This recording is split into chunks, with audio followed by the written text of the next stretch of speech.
Hello, so my name's Danayutta, My name's Ksantikara.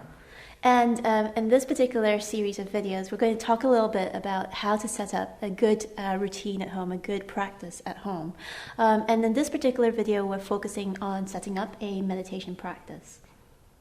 Yeah, so most of us are going to be spending much more time at home than usual, and so here at the London Buddhist Centre we're going to be sending out tips and live stream classes to keep our normal, as much as possible, our normal output from the London Buddhist Centre going. But unusually you'll need to do all of it at home. Yes. So we just wanted to start by talking about setting up a meditation practice, and one of the most important ways to do that is, often we talk about it's better to just meditate little and often rather than once a week for a long time. So although we've got these live stream classes, what would be great is if you just found a way to meditate every day, starting now. So you need to find a good place in your home, so maybe a nice corner of your bedroom, or maybe you're lucky enough to have a spare room you could change into a whole shrine room, but just find a place where you can meditate every day. And also, for the sake of kind of routine and discipline, pick a time. So most people find it easier to meditate in the morning, so maybe you wake up, you have a cup of tea, and then you meditate at, say, 8 o'clock or 7 o'clock in the same place every day. Yeah, that's definitely what I do. I wake up, have a cup of coffee, and then I meditate.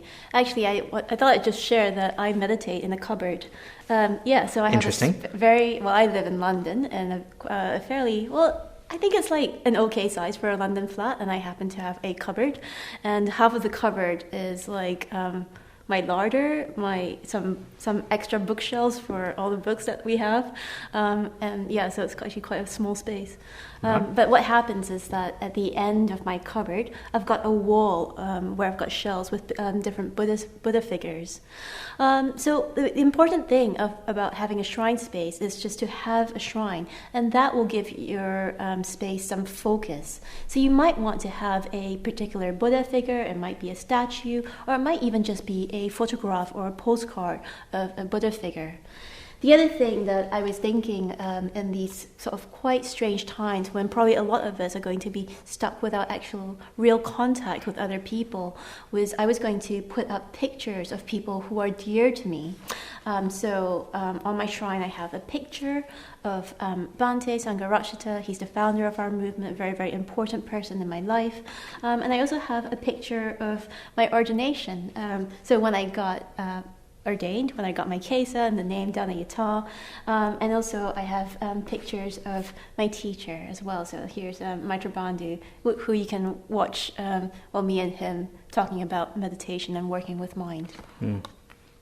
Yeah, so you could, like Danayutta, find some images that mean something to you. Of maybe it wouldn't be an ordination in your case, but of birthdays or of family members, and you could put it in this place and turn it into a shrine, a special place to meditate in. Yeah, so with a focus of things that represent your values, and sort of photographs or like objects that represent connection that are meaningful in your life. Yeah, and one other tip maybe from me is that, just things like lighting candles or lighting incense, quite traditional, but also sort of changes the space into something a bit more magical. And then the other thing we wanted to talk about is in front of this magical space, this shrine that you're going to sit in front of, we want to tell you a little bit about particularly how to sit on a chair, because chairs is most likely what you have around you at home. So do you want to say something about that? Yeah, so the main thing about sitting in meditation, whether you sit on the chair or sit on the floor, is to see if you can be comfortable. So if you feel particularly, spiritual and you can sit on the floor, go ahead. But if you find that uncomfortable, the best thing to do is actually to sit on a chair. Most of us will probably have some sort of chair at home.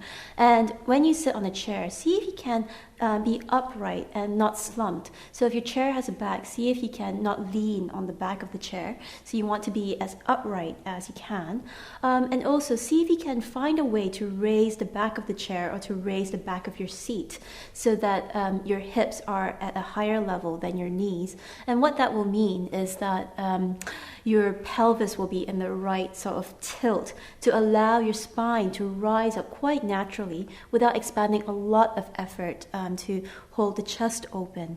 The worst thing that you can do, I think, with meditation posture is to be meditating from a slightly slumped over place. Very, very difficult to cultivate a sense of, open-hearted love and broad and clear, radiant awareness from a slumped over place. Yeah, so hopefully these tips of, setting, finding a place in your room, picking a time, making it beautiful with images or something that makes you feel connected to others, these little tips about how to sit, hopefully that will help you set up a meditation practice at home. So at the moment the London Buddhist Centre is closed, so we're making these videos as our main way of teaching you Buddhism, teaching you meditation.